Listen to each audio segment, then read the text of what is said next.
தமிழா பார்வையாளர்களுக்கு வணக்கம். தஞ்சாவூரில் நடந்த திமுக கூட்டத்தில் உதயநிதி ஸ்டாலின் கருணாநிதி ஒரு வக்கரமான 1.5 கோடி மக்கள் ஓட்டு போட்டு தேர்ந்தெடுக்கப்பட்ட விஜய். அவர் ஒரு சினிமா நடிகனாக இருந்திருக்கலாம், அல்லது அவர் ஒரு குத்தாட்ட நடிகனாக இருந்திருக்கலாம். ஆனால் திமுகவை ஒழிப்பதற்காக 1.5 கோடி மக்கள் அணிதிரண்டு ஒரு முதலமைச்சரை கண்டுபிடித்திருக்கிறார். அது யாராக இருக்கட்டும், இந்த 1.5 கோடி மக்கள் ஓட்டு போட்ட 1.5 கோடி மக்களை இழிவுபடுத்துகிற விதமாக அவர் தண்ணீர் காவிரிக்கு கேட்டால் தண்ணீரை வேறெங்கோ விடுகிறார் என்று ஒரு வக்கிரமான பாலியல் தொழிலாளியை போல விமர்சனம் செய்திருக்கிறார் கருணாநிதி பேரன். கருணாநிதி குடும்பம் ஒரு புட்டு கட்டுகிற தாசி குடும்பமாக அறிவிக்கப்பட்டு அதை காப்பாற்றியவர் அஞ்சானஞ்சன் அழகிரி என்ற கருப்பு சட்டை தொண்டன். அதன் காரணமாகத்தான் கருணாநிதி மகனுக்கு அழகிரின்னு வச்சிருக்கார். கருணாநிதி வீட்டு பெண்களை தஞ்சாவூர் மிராசுதார்கள் கடத்தி கொண்டு போய் விடுவார்கள். பாலியல் தொழிலுக்கு, பாலியல் வக்கரங்களுக்கு. அதை மீட்டெடுத்தவர் தான் அஞ்சானஞ்சன் அழகிரி. அதன் காரணமாகத்தான் கருணாநிதி தன்னுடைய மகனுக்கு அழகிரி என்று பெயர் வைத்தார். ஆக உங்களுடைய குடும்பம் பொட்டு கட்டுகிற குடும்பம். இந்த பொட்டுக்கட்டிகளை தமிழ்நாடு மக்கள் முதலமைச்சராக்கினார். காரணம், இந்த குடும்பத்தின் மீது, இந்த பண்ணையார்கள் மீது ஒரு மிகப்பெரிய கோபம் இருந்த காரணத்தினால் கருணாநிதி எல்லாம் முதலமைச்சராக முடிந்தது, அண்ணாவெல்லாம் முதலமைச்சராக முடிந்தது. இதுதான் பெரியாருக்கு துரோகம் செய்துவிட்டு திராவிட முன்னேற்ற கழகம் உருவான வரலாறு. அண்ணாதுரை இரவு முழுக்க முழித்து கொண்டிருப்பார், பகல் முழுக்க தூங்கி கொண்டிருப்பார். இரவிலே சீட்டு விளையாடுவார், மற்ற வேலைகள், இரவு வேலைகள் செய்யக்கூடியவர் அண்ணாதுரை. இதே தான் கருணாநிதி. அண்ணா பேசி அதே மேடை இப்போ கருணாநிதி பேரன், அண்ணா பேரன் பேசுகிறார். அண்ணாவிடம் ஒரு கேள்வி கேட்கப்படுகிறது. பானுமதி படிதாண்டா பத்தினியா? இதுதான் திராவிட மேடைகளில் ஆராய்ச்சி செய்யப்பட்ட கருத்து. அண்ணா சொல்லுகிறாள், அவள் படிதாண்டா பத்தினியும் அல்ல, நான் முற்றும் துறந்த முடிவும் அல்ல. நானும் ஒரு விபச்சார பாலியல் பெண்களை வசப்படுத்துகிறவன், அவளும் படிதாண்டா பத்தி விபச்சாரி என்று ஆராய்ச்சி செய்வதுதான் திமுக மேடைகள்.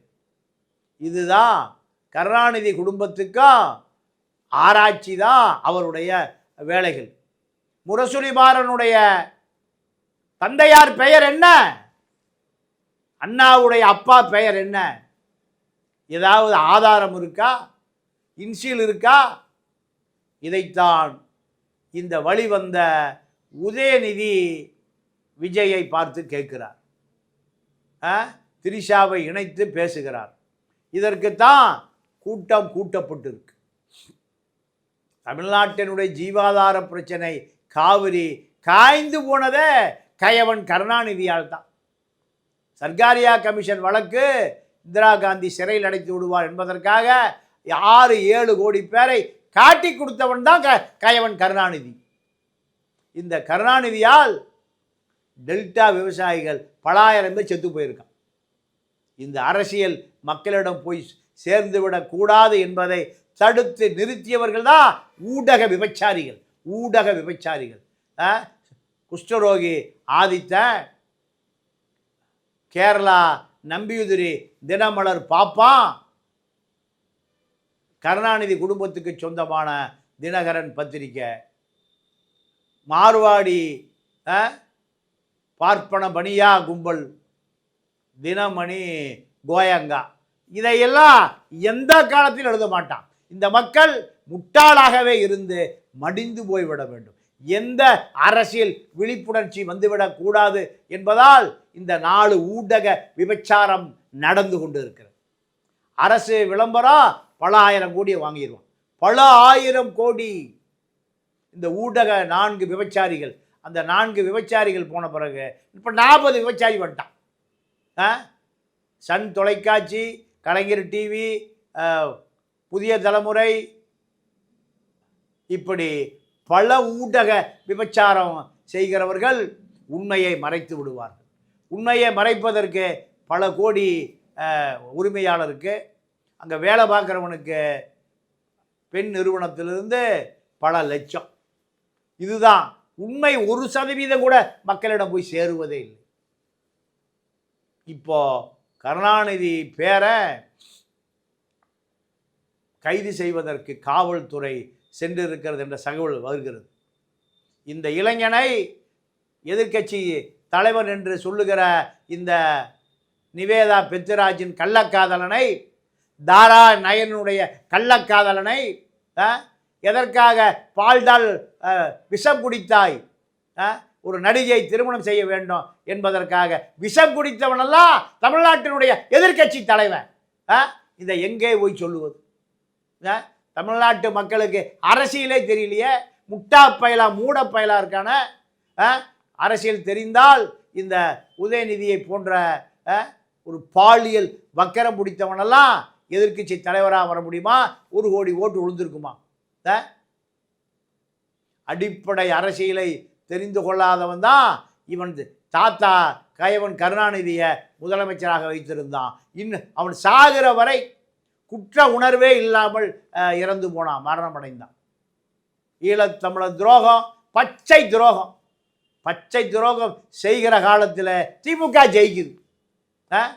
ஈழத்தை கூட்டி கொடுத்த கருணாநிதியும் காங்கிரஸும் 2009 அந்த துரோகத்துக்கு விளை திமுக நாடாளுமன்ற உறுப்பினர்கள் வெற்றி பெறுகிறார்கள். அந்த திமிர் தான் பேரனுக்கு முதலமைச்சர் நாற்காலி கிடைக்கவில்லையே. இந்த டவுசர் பாய்ஸுகள் சோமா செட்டில் நடிகைகளோட குத்தாட்டம் போட்டு தமிழ்நாட்டில் அடித்த கோடிக்கணக்கான பணங்களை அந்த நடிகைகளுக்கு வாரி இறைத்து உற்சாகமாக உல்லாசமாக இருப்பதை எந்த ஊடக விபச்சாரியும் செய்யல. மக்களே, இவர்களையெல்லாம் புறக்கணிக்க வேண்டும். அரசியல் தெளிவு பெற வேண்டும். அரசியல் தெளிவு வரவில்லை என்றால் இது போன்ற பாலியல் வக்கரம் பிடித்த எதிர்க்கட்சி தலைவர்களால் ஆளப்படுகிற நிலை, அவர்கள்தான் முதலமைச்சராக வரக்கூடிய ஒரு நிலை ஏற்பட்டு விட்டு போகும். இதையெல்லாம் முறியடிக்க வேண்டும் என்று சொன்னால் திராவிட இயக்கத்தை முற்றுமுழுதாக ஒழிக்க வேண்டும். புதிய சக்தி வர வேண்டும். திமுக அதிமுக இரண்டும் லஞ்ச லாவணிய ஊழல்கள், பாலியல் வக்கிரங்கள். அங்கே இருக்கிறவன் நீங்கள் பாலியல் பெண்களை தலைவர்களுக்கு அறிமுகப்படுத்துவதில் தான் தமிழ்நாடு அரசியலே 50 ஆண்டு காலம் 75 ஆண்டு காலம் நீடித்து நிறைந்திருக்கிறது. ஆகையால் இப்பொழுது அண்ணா எந்த இடத்தில் அவள் முழு விபச்சாரி, அவள் படிதாண்டா பத்தினி அல்ல, நானும் ஒரு விபச்சாரன், நானும் முற்றும் துறந்த முனிவனும் அல்ல, வந்தால் விடமாட்டேன், நானாக போக மாட்டேன். இப்படி இலக்கியங்களை சொன்னவன் தான் அப்பம்பேர் தெரியாத அயோக்கியன் அண்ணாதுரை. அதே இடத்தில் அண்ணாதுரை பேரனும் இதே போன்ற பாலியல் வக்கரங்களை இந்த மக்களுக்கு போதித்திருக்கிறார். இவர்களை அடையாளம் கண்டு கொள்ள வேண்டியது தமிழக மக்களுடைய மிகப்பெரிய அவசியம்.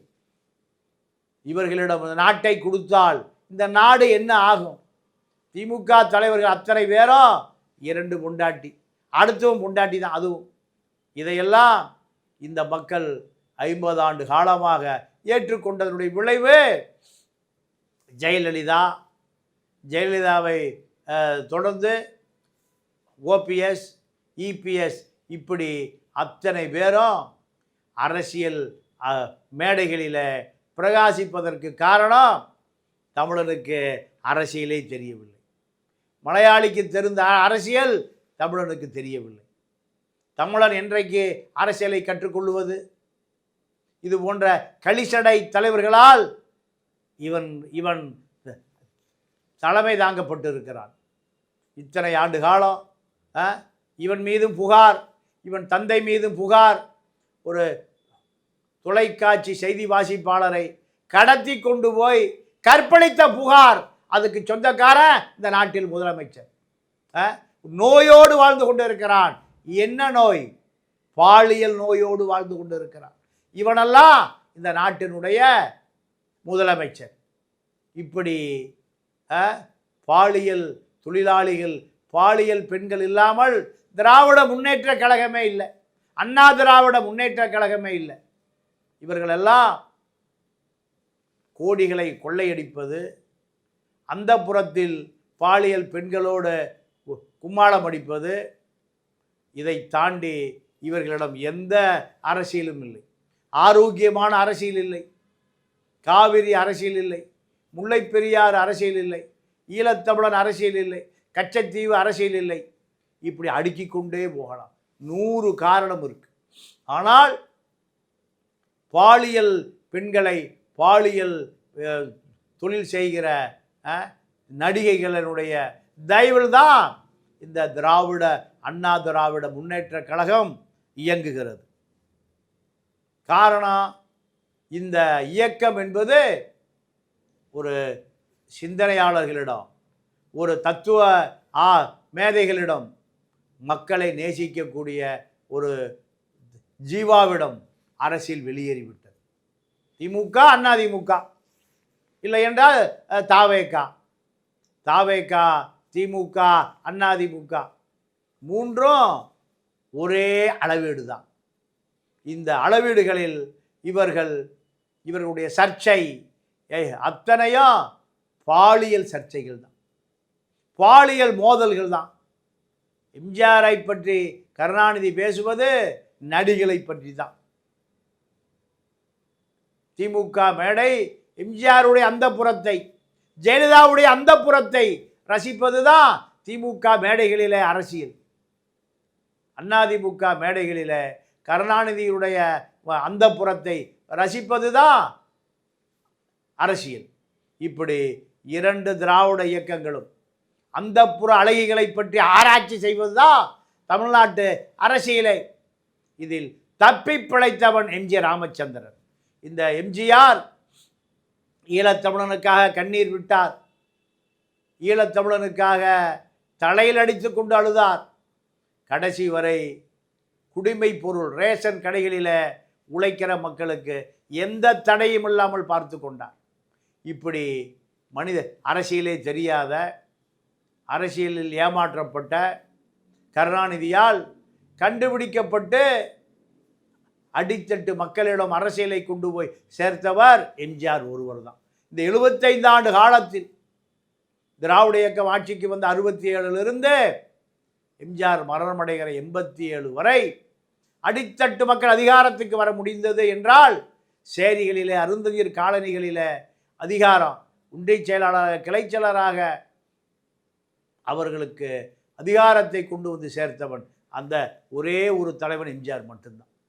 இப்பொழுது அரசியல் விஜய் ஒரு பக்கம், உதயநிதி ஒரு பக்கம், 2 பக்கமும் ஒருவரை ஒருவர் பாலியல் ரீதியாக தாக்கிக் கொள்வதில் தான் தமிழ்நாட்டு அரசியலே நகர்ந்து கொண்டிருக்கிறது என்றால், தமிழக மக்கள் படித்தவன், பண்பாள, வாக்களிக்காதவன் இந்த மக்கள் சிந்திக்க வேண்டிய நேரம் இது.